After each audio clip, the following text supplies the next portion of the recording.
लक़द ख़लक़नल इंसान फ़ी क़बद, तुम्हें पैदा ही किया गया है मुशक्क़तों में रहता हुआ, अज़ियतों से तुम्हें गुजरना ही पड़ेगा, कशाकशी हयात का मुकाबला करना ही पड़ेगा, दुखों से पाला पड़ेगा तुम्हारा, इन दर्दों से भी गुजरना पड़ेगा।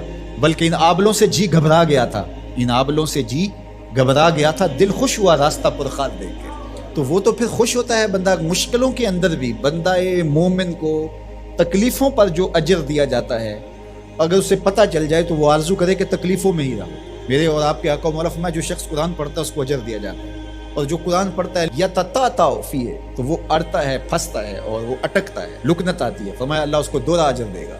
एक तो अजर उसको मिला जो कारियों की तरह फर पढ़ता जा रहा है, और जो पढ़ना चाहता है लेकिन ज़ुबान अजमी होने की वजह से लुकनत पैदा होती है, तो अड़ अड़ के पढ़ता है, तो अल्लाह सवाब भी दोहरा अता करेगा। तो ये अल्लाह का निज़ाम है, तो वो महरूम नहीं रखेगा। तो जो तकलीफ़ें पहुँचती हैं, जो आलाम आते हैं, जो अज़ियतें आती हैं, उसका मेरे अल्लाह ने सिला रखा है।